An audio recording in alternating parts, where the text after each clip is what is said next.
Departure by Alan Wake.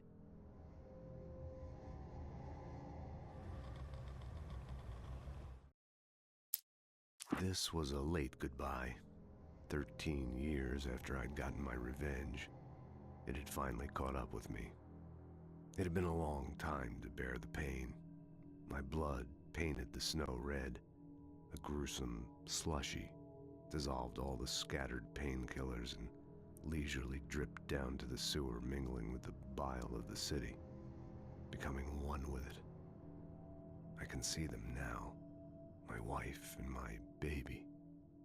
Honey, I'm home.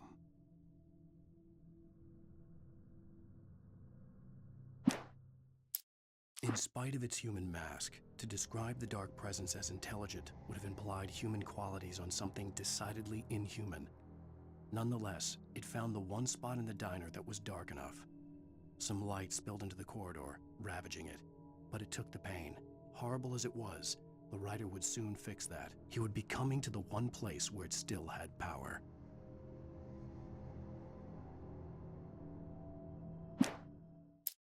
The kidnapper fired his gun one last time, and the shadow vanished into the darkness it had come from. See? Nothing to it, Wake. The thought of Alice in his hands was revolting. We stood on the wooden platform of Lover's Peak, the waterfall in the mountain behind us, the lights of the radio mast blinking red in the heights above.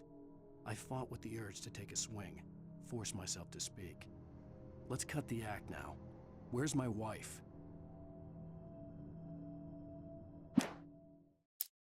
Alice looked through the viewfinder, lining up the shot. Cauldron Lake was breathtaking. Something caught her eye, a figure standing in the shadows behind the cabin, like a thin woman in a black dress. She lowered the camera and looked again. No one there, just a collection of bushes that looked vaguely human-shaped. She shook her head and laughed. Barry had never gotten along with Alice, but he knew Alan loved her with an almost frightening intensity. And now something had happened to Alice.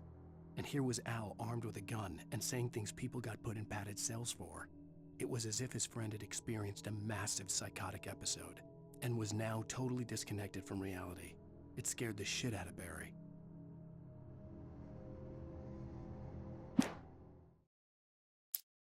The air in the visitor center was heavy with an awful smell, as if some rotten drowned thing had crawled up from its grave. Rusty kept coughing blood. My eyes were drawn to the twisted shape of his broken leg. The attack had been vicious. Max whined in his cage. Rusty's eyes were wild with fear and terror. He gasped, "Mr. Wake, it happened just the way it was on that page." The visitor center was sturdy, but the impact turned the front of the building into splinters. Rusty was thrown across the lobby like a rag doll and hit the far wall hard. It didn't hurt until he tried to move and saw his leg bend the wrong way, felt the broken rib stabbing him on the inside. Rusty howled in pain and fear, suddenly afraid to die alone.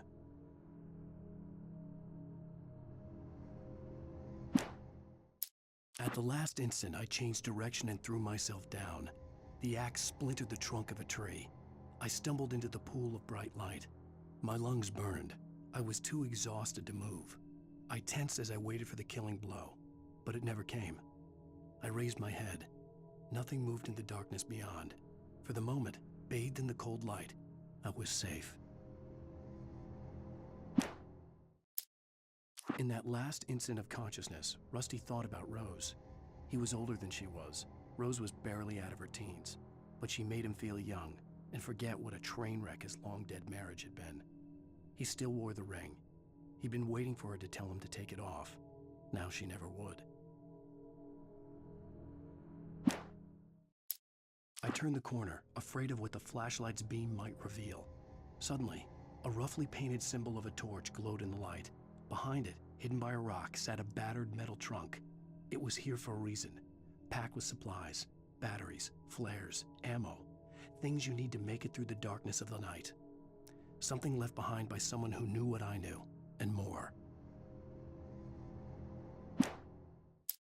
Agent Nightingale didn't want to be in Bright Falls. These little communities revolted him, and he didn't like the trees or the coffee. He now knew that impossible horrors lurked behind the storefronts and smiles. He desperately wanted to turn the car around and just drive until he passed out or ran out of road and booze. But he had a job to do. He had a rider to catch.